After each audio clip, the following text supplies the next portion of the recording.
സിനിമയിൽ നിന്ന് ഇങ്ങനെയൊരു ഒത്തൻ വരവേൽപ്പ് കിട്ടുന്നതിൽ ഒരുപാട് സന്തോഷമുണ്ട്. ഗാങ്സ് പള്ളിമൂലയോട് നിറഞ്ഞ സന്തോഷവും കടപ്പാടും ഒരു പ്രത്യേകതരം സ്നേഹവും ഇന്ന് കിട്ടുകയാണ്. അപ്പൊ thank you gangs Pallimoola, thank you gangs Pallimoola.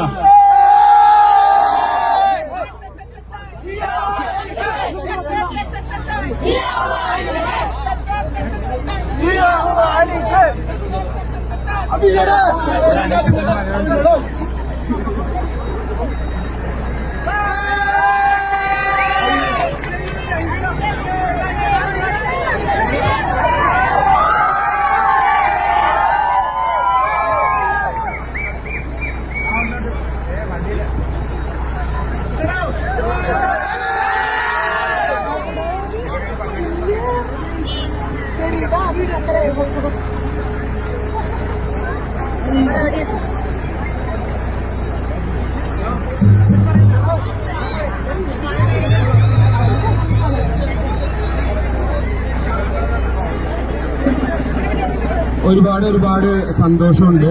നിങ്ങളൊക്കെ ഇവിടെ ഇങ്ങനെ കാണുമ്പോ ഞാൻ ജനിച്ചു വളർന്ന എന്റെ നാടാണ്, എന്റെ കാൽപ്പാടുകൾ പതിഞ്ഞ നാടാണ്, എന്റെ ഏറ്റവും അടുത്ത ആളുകളാണ്, എന്റെ സ്വന്തക്കാരാണ്, എന്റെ പറയും ഫാമിലിയാണ്.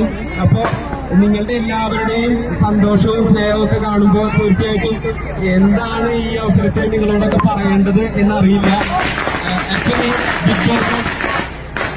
സത്യത്തില് ബിഗ് ബോസിലേക്ക് ഇങ്ങനെ ഒരു അവസരം കിട്ടുമ്പോ എനിക്ക് ആരോടും പറഞ്ഞു പോവാൻ പറ്റുമായിരുന്നില്ല. കാരണം അത്രയും വളരെ കോൺഫിഡൻഷ്യൽ ആയിട്ടുള്ളൊരു കാര്യമായിരുന്നു. അപ്പൊ അതുകൊണ്ട് തന്നെ അത് ആരോടും പറയരുത് എന്നുള്ളതായിരുന്നു. അപ്പൊ ഞാനിങ്ങനെ എന്റെ സ്വന്തക്കാരോട് പോലും, എന്റെ വീട്ടുകാരൊഴിച്ച് എന്റെ സ്വന്തക്കാരോട് പോലും എനിക്ക് പറയാനായിട്ട് സാധിച്ചില്ല. അപ്പൊ ഞാൻ എന്റെ ഒരു അവസ്ഥ മൂലമാണ് എനിക്കത് പറയാൻ പറ്റാഞ്ഞത്. അപ്പോൾ ഒരിക്കൽ കൂടെ ചോദിക്കാറുണ്ട് അതിന് പറഞ്ഞു പോവായിരുന്നില്ലേ എന്ന്. പക്ഷെ അതിനുള്ള ഒരു സാഹചര്യം ആയിരുന്നില്ല, പെട്ടെന്നായിരുന്നു. ആരോടും പറയരുത്, എന്റെ ഒരു ഫോട്ടോ പോലും സോഷ്യൽ മീഡിയയില് ഇതിന്റെ പേരിൽ വരരുത് എന്നൊക്കെ പറഞ്ഞിരുന്നു. അതുകൊണ്ടാണ്.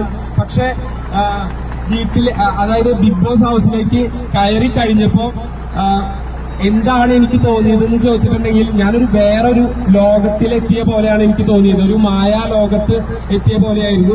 പിന്നീട് എന്തൊക്കെയാണ് സംഭവിച്ചതെന്നുള്ള ഒരു ഐഡിയയും ഇല്ല. 100 ദിവസം കഴിഞ്ഞ് പുറത്തിറങ്ങുമ്പോഴാണ്